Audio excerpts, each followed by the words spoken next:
Buenos días, hoy es domingo 16 de noviembre del año 2014. Aquí comienza el programa institucional de los educadores en el departamento de Caldas, Aula Abierta. Es un programa creado y dirigido por Educadores Unidos de Caldas, Educal. Bienvenidos. En la institución educativa Santa Luisa de Marillac se reunieron instituciones educativas del centro del departamento para presentar los proyectos de investigación.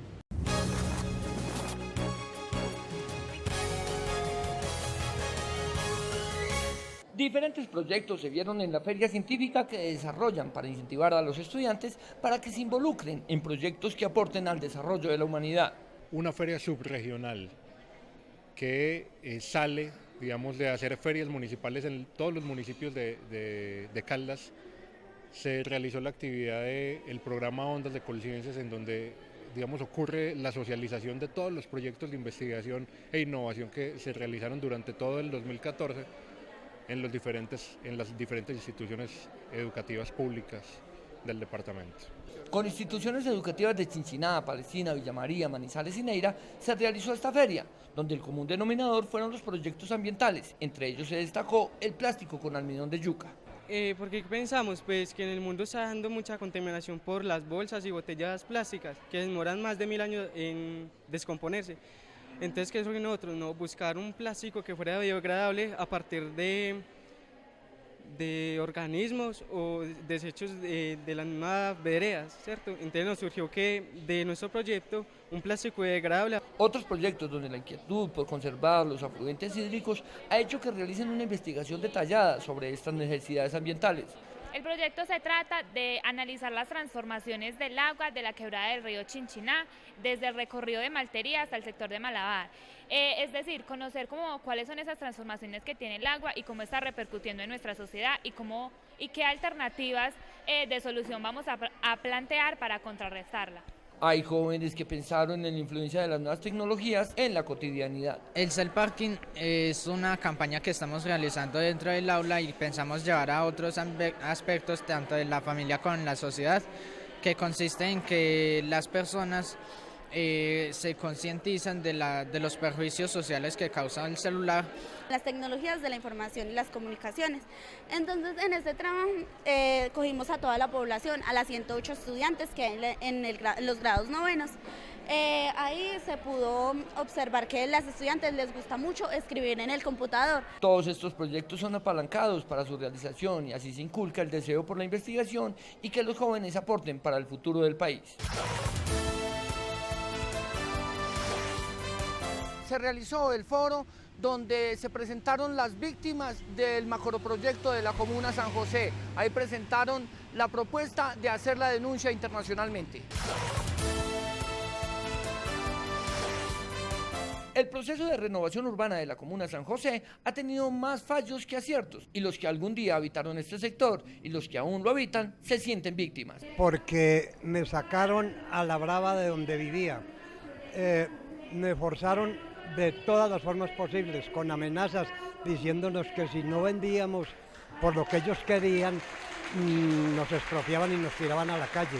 Me considero víctima porque después de la primera oferta que hiciera la ERUN hace aproximadamente 2 años y medio atrás, mi papá empezó a mostrar ciertos síntomas de inquietud, de intranquilidad, y esto lo llevó a un infarto que le provocó la muerte. Pero es que han sido muchos los problemas por este proyecto, que cada vez son más los afectados que aún residen en este sector. Porque hace mucho tiempo que me están prometiendo un apartamento en la avanzada y este es el momento que no me han dado nada y me quieren sacar de mi casa. Por eso realizaron un foro para plantear la situación que los pone en el carácter de víctimas y así elevar una denuncia internacional por la vulneración de los derechos humanos. Porque ha habido una intervención del Estado inconsulta, impensada, con unos efectos devastadores sobre una comunidad.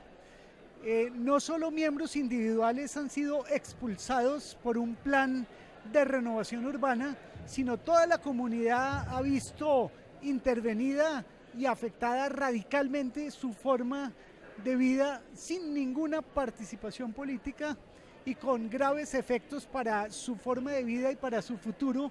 Por la falta de respuestas por parte de la alcaldía, con este proceso las víctimas denunciarán ante los organismos internacionales. Porque las repercusiones pueden ser bastante grandes para Colombia. Condenas no solo patrimoniales, condenas que obligan a restablecer los derechos de las personas, o sea, toda una intervención que supuestamente habría sido exitosa se echa atrás y tienen que restablecer la situación de las personas. Eso puede ser sumamente costoso y además también un costo político enorme para las autoridades que acabaron actuando sin respetar los derechos de las personas.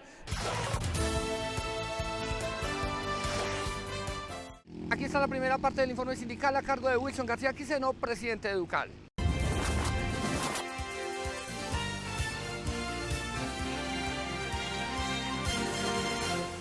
Se expidió la circular 197, donde hay 11 recomendaciones sobre las prestaciones sociales para que los docentes tengan mayor celeridad para gestionar estos dineros. La Secretaría de Educación del Departamento de Caldas expide la circular 197 para directivos directivos docentes y docentes del Departamento de Caldas, circular expedida el pasado 4 de noviembre.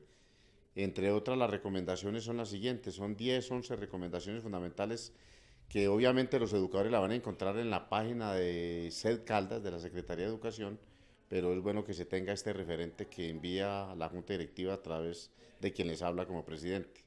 Estos ajustes los hicieron a la luz del artículo 3 del decreto 2831, funcionamiento de los comités de prestaciones sociales, y del artículo 56 de la ley 962 del mismo año del 2005. Entre las recomendaciones son las siguientes. Primero, que los documentos que alleguen los educadores a la Oficina de Atención al Ciudadano para reclamar alguna prestación económica o social deben estar completos, según pues, la prestación que vayan a solicitar. Si los documentos de dicha prestación no están completos, la funcionaria de Atención al Ciudadano se abstiene de recibir la documentación. El segundo criterio es que los documentos completos que se entreguen a través de Atención al Ciudadano deben hacerse en las 2 últimas semanas de cada mes. Esas son las fechas de recepción de documentos. Tercero, que los documentos que se entreguen deben llevar de manera clara los nombres, las cédulas, los teléfonos y los correos electrónicos de los peticionarios. De igual manera, deben ir en cada documento, van los nombres del peticionario. Deben revisarlos y verificar que los nombres de cada documento, de tiempo de servicio, de salarios, de las diferentes, si tienen que aportar algún documento de la oficina de instrumentos públicos, donde esté el nombre del peticionario, que todos coincidan, que no tengan letras o agregados distintos, que la documentación, el número de identificación sea igual, tanto apellidos, nombres, identificación en todos los documentos debe ser igual y debe ser correcto, como está en la cédula, que según debe aportarse en fotocopia ampliada a la cédula para corroborar de que todos los documentos son equivalentes a nombre y número de cédula como se aporta allí. De igual manera, que en cuanto al tiempo de servicio, que revisen que la fecha de vinculación sea la correcta según su decreto de nombramiento, pero también deben revisar de que el tipo de vinculación es el correcto y acertado para que luego no le tengan que devolver documentos. Es que esta directiva las pide la Secretaría de Educación es con el fin de que la fiduciaria no esté devolviendo los documentos a los docentes, o sea, que la fecha de vinculación se corresponda con la realidad, con la que es, que el tipo de vinculación, si es departamental, si es nacional, territorial, nacionalizado, se corresponda con los hechos. En ese mismo orden de ideas, que los certificados de salarios, los valores de los factores salariales, si estos aplican para una prestación determinada, sean los correctos y que el docente se tome el trabajo de revisarlos. Que cuando se va a reclamar cesantías parciales tenga en cuenta de que ya lleva más de 3 años de haber recibido las últimas cesantías parciales para que no pierda el envío de la solicitud.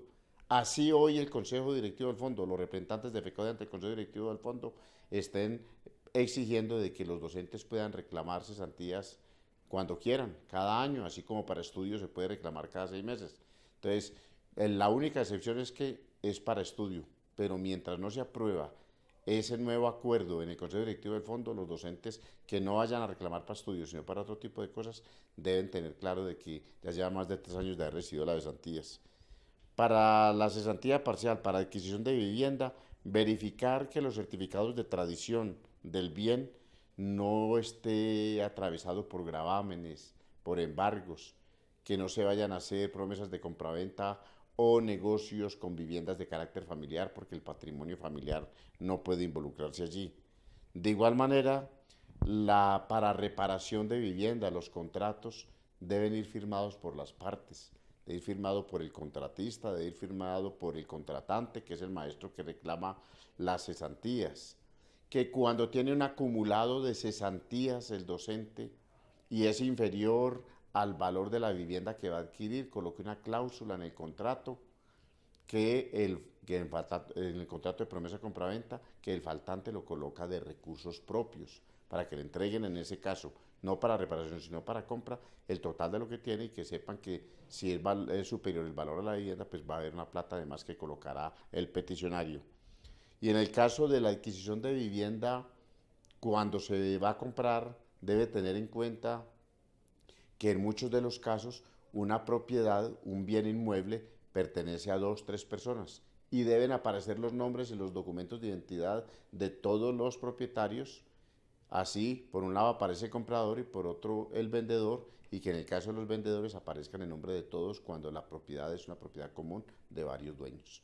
Entre esas recomendaciones, tenerlas bien claras para evitar de que la fiduciaria siga devolviendo documentos sin aprobar la petición del docente. Estamos en tiempo de foros y de reflexiones, por eso se realizó el foro Una mirada crítica al proceso de paz.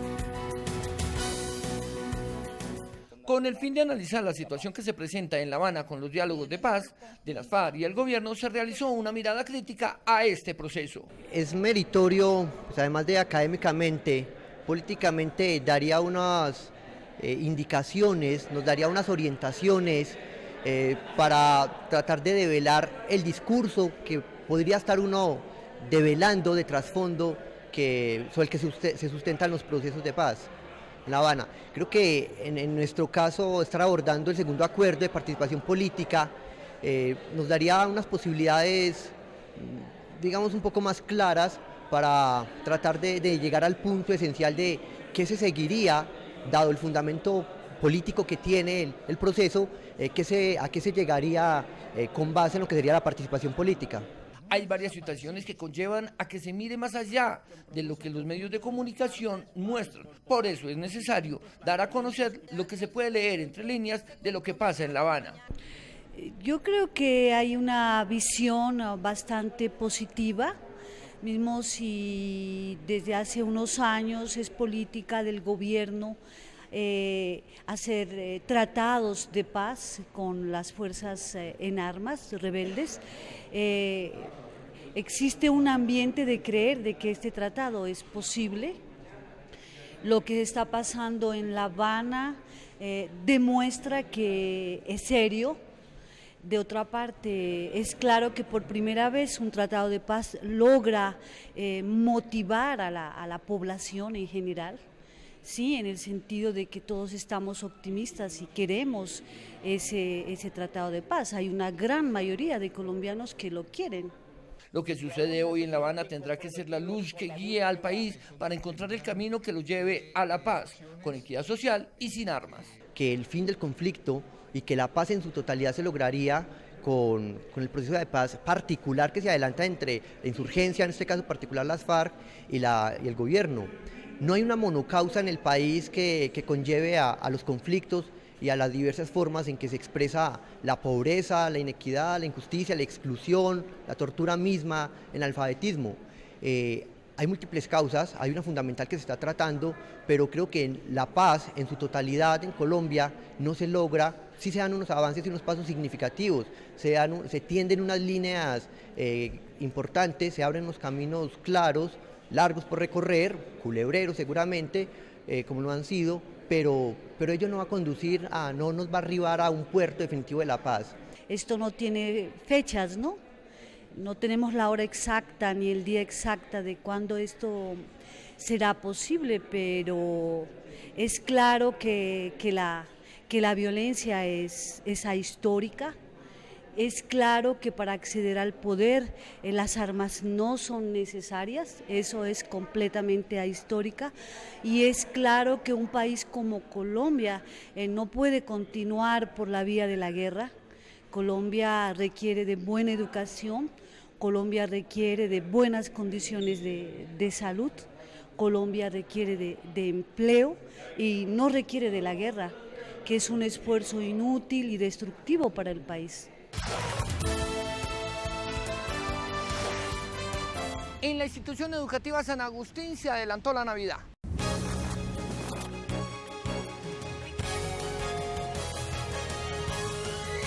El rezo de la novena, el canto de unos villancicos, con eso empezó una institución educativa privada de Manizales la celebración de la Navidad a los niños de la institución educativa San Agustín, con la entrega de regalos en la víspera de las festividades decembrinas. Antes de que los niños salgan, se organiza la Navidad y los colegios, por lo menos donde han estudiado mis hijas, cada año deben comprar un regalo que ellas deben llevar a otra institución educativa que tenga menos recursos, y entonces llevan el regalo para celebrar la Navidad. Con base a eso, sabiendo que cada año se compran los regalos para las hijas, pensamos y se envió la carta a las hermanas del Colegio Eugenia Rabasco solicitando el beneficio para nuestra institución este año. El verdadero placer de compartir con los que menos tienen fue lo que sintieron las niñas de esta institución, que llegaron con un detalle para estos niños. Pues se siente muy lindo ver la felicidad de los niños, porque muchas veces es el único regalo que reciben, entonces pues nosotras queremos como evidenciar los valores que tenemos en nuestro colegio, ayudando y haciendo felices a los niños.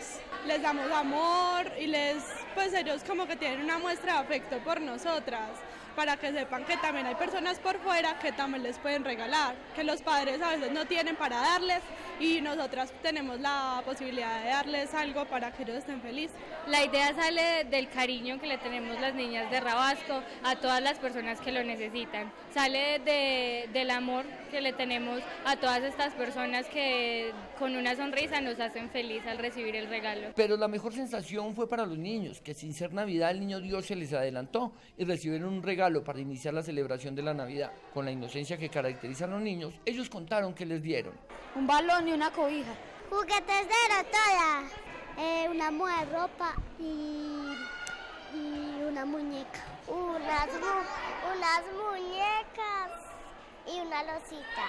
También mostraron su agradecimiento con estas jóvenes que separaron su actividad académica para compartir con los que menos tienen. Gracias. Que nunca les vaya a pasar nada, que gracias por esto. Muchas gracias, que les vaya muy bien, que la bendición. Que muchas gracias. Gracias. Así la Navidad llegó en noviembre para estos niños que no saben si en diciembre recibirán un regalo. Aquí está la segunda parte del informe sindical a cargo de Wilson García Oquiceno, presidente de Educal.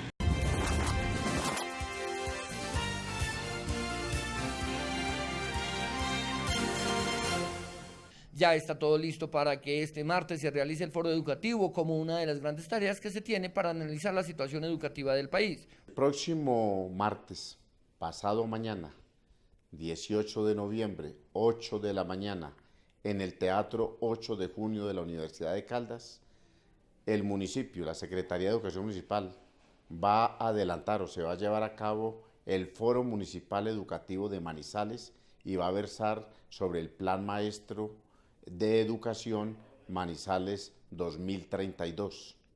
Allí estará pues la propuesta y la elaboración del trabajo que hiciera la Universidad de Manizales, de lo que han planteado los empresarios. Se van a hacer las diferentes presentaciones. Educal, a través de quien les habla en calidad de presidente, como nosotros hemos hecho algunas recomendaciones y algunas discusiones sobre la propuesta de plan maestro y sobre todo por aquello que si muchas de las propuestas coinciden con la política educativa de la Fundación Compartir, tenemos un documento para leer y para expresar.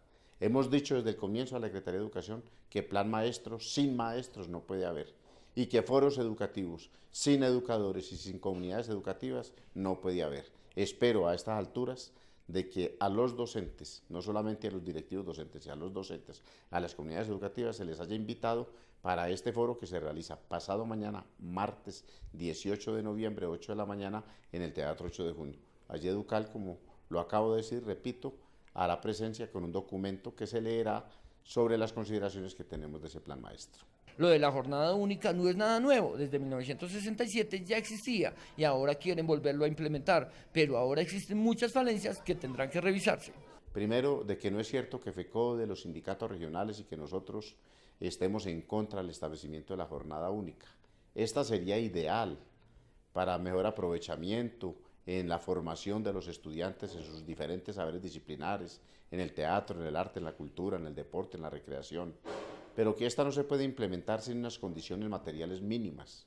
Es necesario entonces de que haya infraestructura educativa suficiente, es necesario que haya bibliotecas, laboratorios, espacios deportivos, buenos salarios para los educadores, garantías de la estabilidad laboral, de que la jornada escolar del docente se respete su tiempo de trabajo una sola jornada, que la extensión de la jornada, o como ellos la quieran llamar, definitivamente no esté recargado sobre los hombros de los docentes. Pero también hay que decir de que jornada única existía antes de 1967.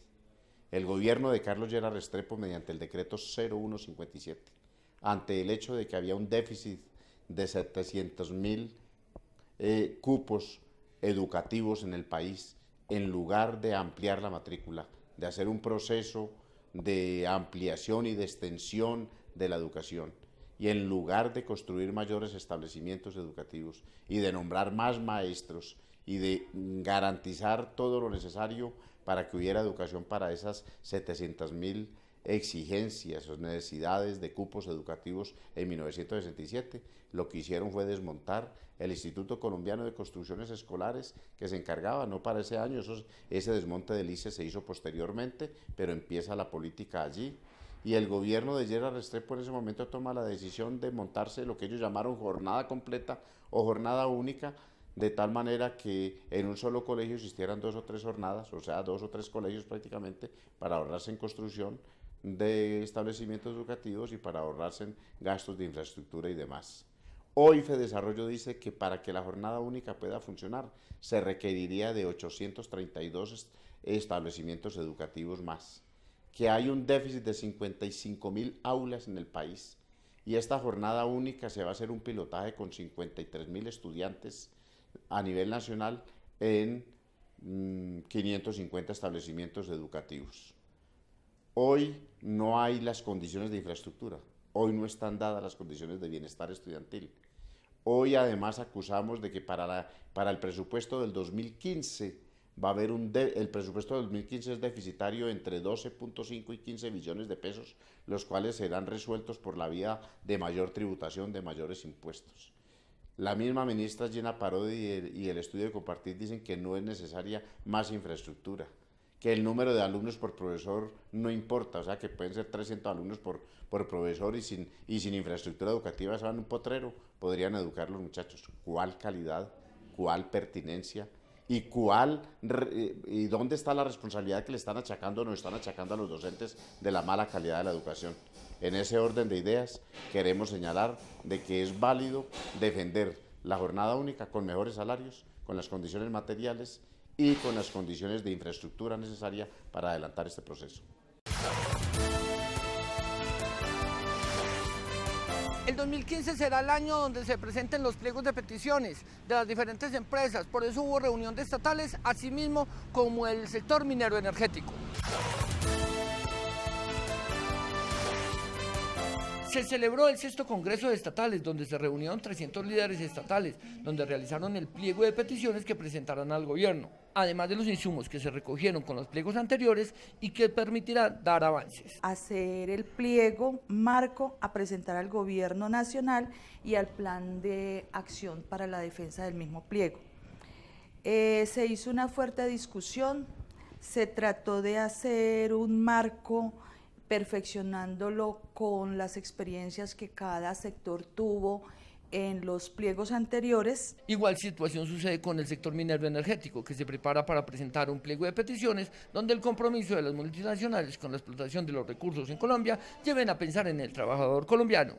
Para presentarle un grupo de peticiones a la empresa Minero Nacional ESAS de propiedad de la Gran Colombian Gold, a presentárselo el 2 de enero. Dentro de los puntos más álgidos que tenemos en estas propuestas está la estabilidad laboral, el cambio de contrato de término fijo a término indefinido, la seguridad industrial de todos los trabajadores, el aumento salarial, el pago de las incapacidades por enfermedad general al 100%, el sistema de reclasificaciones, entre otros. Así como los estatales y el sector minero energético se prepara para lo que será la presentación de los pliegos de peticiones, asimismo el Magisterio colombiano realizará lo mismo y radicará los pliegos donde se garanticen las actividades de la profesión docente. Quisimos saber cómo está el tema judicial en el departamento de Caldas, por eso indagamos qué pasa con Nacional y con los miembros del IMPEC. La situación de la justicia en Caldas no es ajena a lo que sucede en el resto del país. Buena parte del aparato judicial está en paro y en Caldas aún esperan qué sucederá con las peticiones al gobierno. Pero los compañeros, Juan Carlos particularmente, el compañero presidente del sindicato, nos ha manifestado que están esperando que el gobierno habilite ese escenario de diálogo para darle una salida fundamentalmente al tema. Nacional aquí ha sido como muy prudente frente al asunto, pero no descartamos que si la situación se complica a futuro terminen también sumándose al proceso. El tema carcelario no es diferente, ya que buena parte del IMPEC se encuentra en paro por las difíciles condiciones que se encuentran tanto los reclusos como los guardianes. Y hemos logrado tener un contacto mínimo con los compañeros del IMPEC, del sindicato, fundamentalmente han hecho jornadas mínimas de operación reglamento, pero tampoco se ha dado pues una tarea así como de fondo. Obviamente una y otra tiene que ver con un hecho fundamental y es el incumplimiento del gobierno de Juan Manuel Santos a las organizaciones sindicales y a los trabajadores con las que se comprometió a promover acciones directas para dignificar sus condiciones laborales. Así, con este panorama, se desnuda el difícil sistema judicial en Colombia y la prueba es clara, un sistema judicial que cumple más de un mes en paro y el hacinamiento en las cárceles demuestran que la justicia, hoy más que nunca, cojea. Recuerden que nos pueden seguir por las redes sociales, en Facebook, Educadores Unidos de Caldas, en Twitter, @Sindicato Educal, el correo electrónico educal@une.net.co. Mientras tanto, feliz comienzo de semana.